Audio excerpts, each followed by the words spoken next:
Hello, this is Martin at PRS Home Water Damage Services. It's February 11th, 2014, 1:19 p.m. and we are inspecting this water damage loss here in Chula Vista, California. Initially, another contractor came out and handled the mitigation. Customer had concerns regarding moldy smell and wanted me to come out and take a look, so I'm here inspecting it, and I started to remove a couple of items that should have been removed initially. This is where the mold remediation took place here in the kitchen. But the technicians here at the company that was out here failed to perform a thorough inspection and thoroughly remove all the affected mold material.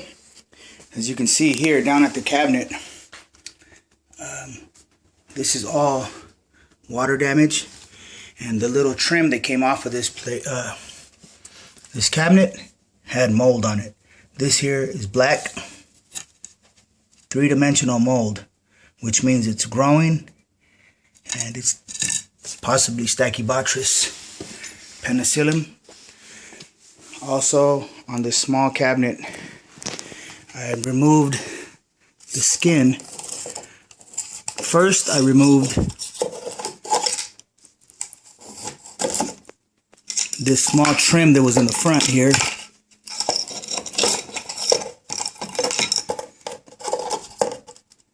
I removed this trim, and behind it you will also see that there is black, thick, three-dimensional mold growth there.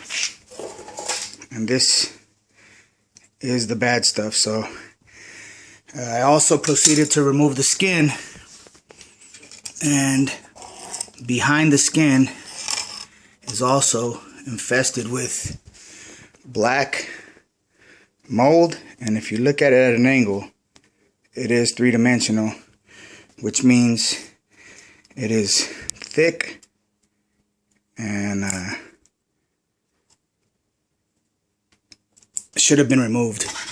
Normally in these losses, you're supposed to remove the toe kick here beneath the cabinet in order to be able to ventilate down there and dry the wall cavity and under the cabinets. So this wasn't done here, and I went ahead and exposed this toe kick down here. If you look closely, you can see that it is covered with mold. All this you see here is all black, fuzzy mold growth. If this mold growth is behind this piece of trim that goes here, it's safe to assume that the same amount of mold will be found behind this skin right here, about the same height, because you can see the water damage here. That's just part of the areas. You can look at the cabinet on the right side. You'll also note that it has water damage staining approximately 8 to 9 inches high. And you can see the damage here at the toe kick. Now coming over to the opposite side where the sink and where all the water came down through.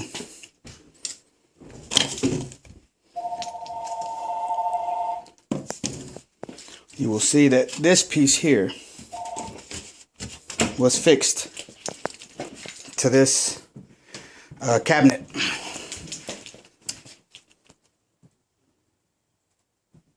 So I went ahead and peeled this back in order to take a look behind, and we did find that it was water stained.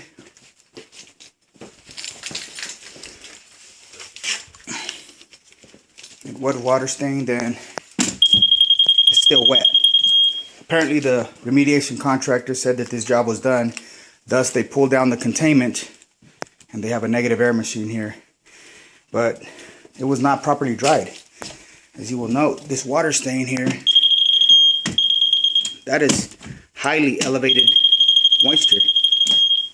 Dry should sound like this, like nothing. wet and saturated sounds like this. So this wasn't properly addressed and it wasn't dried, and you could see that there was mold growth. Now the wall that's attached, or the panel that's attached to the sink, also you could see that this has quite a bit of water stain, and if you probe it, 100% saturated. Once again, dry should sound like this, which is nothing, and this is very wet. Very wet. It sinks in very easily. So this particular portion should have been removed.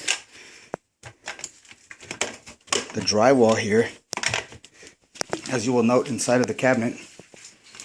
So as we came to look in the cabinet, we found here in the under the sink, it had a platform. In order to inspect beneath it,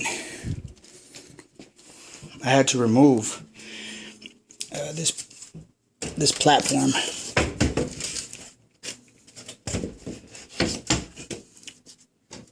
I had to remove this.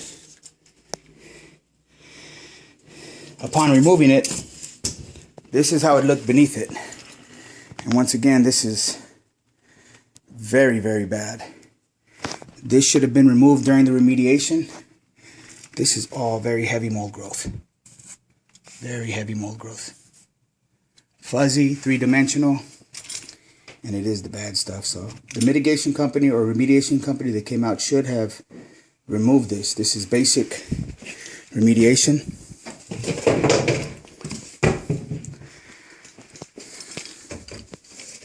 Now inside the cabinet, you will find similar damage. You will see that this is all very water stained and it's covered with mold.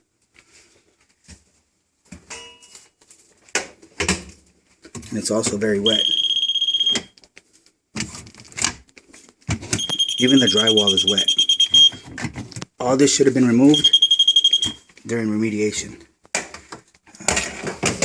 The drywall in the back is also covered with mold, as you will see back here. These supports and the cabinet support here also covered with mold.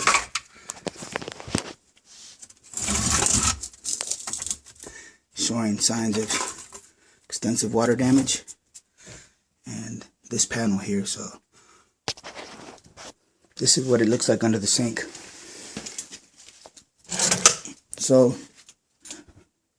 as I seen this damage here, I needed to inspect behind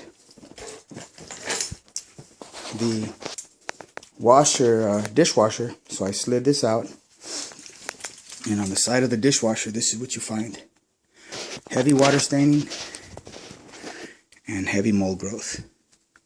This should have all been addressed during the remediation that took place in this kitchen. It's very basic mold remediation knowledge here. So this obviously is saturated, and it all obviously needs to be removed and replaced. The drywall behind the dishwasher also shows signs of mold growth here, down here, and on the other side, if you look up, the water came from up above here in the ceiling. It came down here, and you can see that there's mold up there, growth, and you can see that there's water staining here at the bottom. If you look closely, you can see right here there's mold growth, visible water damage. So seeing the damage there, I went ahead and came on over to the other side. We also found, I started to remove the skin from this cabinet, which was here, and behind it, it has mold growth and heavy water staining. So I continued to chase down this wall. As you will note, the toe kick along the bottom, completely along the bottom, is water stained all the way across. And then you can actually see a water stain here. And you can see mold growth going all the way down to this corner. All the way down here. So once again, as I mentioned before, what needs to get done here, this kitchen needs to be cleared of any contents. They need to be wiped down and moved out of the way. Another containment barrier needs to be constructed, probably isolating not here, but over most of the kitchen here. So maybe this way, down along the front of this cabinet here, up the ceiling, and down this wall. And then we need to remove the toe kicks. We have to cut the drywall behind it 2 feet high per industry guidelines. So the drywall behind these cabinets needs to be cut 2 feet beyond the last visible signs of mold. In order for us to properly perform that, the mold's here, so you need to remove 2 feet this way, which would encompass detaching this cabinet. Due to the extent of mold growth here, it is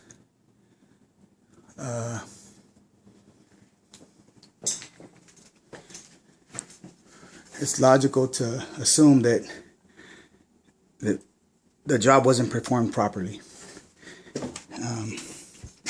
Up here, if the water came through here and down this wall, as you can see there, this should have been removed. This should have been removed. You can see the rust. You can see the rust, and you can see the drywall here is covered with mold and is water damaged. So this whole piece needs to come out all along the top. You can see the bubbling of the paint if you look closely. All that is associated with water damage. And since this here is solid, there's no way of getting behind there and drying it 100%. You can't see back there, so you can see the bubbling of the paint here. And this is the indicator of mold, water being behind. The bubbling of the paint here, that's all an indicator that water passed through this area and was trapped. So the drywall would need to get removed. Cabinet would need to get detached. It's going to lose these panels here because they're both damaged. We need to cut 2 feet beyond the last visible signs of the mold growth here, so that means we have to cut probably this wall out and along the length of these cabinets. So these cabinets have to come out in order to cut it out. So this is Martin at Perez at PRS Home Water Damage Services, San Diego, inspecting a job here in Chula Vista, California. This is a job performed by another remediation contractor that did not follow the industry guidelines and has left a large amount of mold in this property, in these cabinets.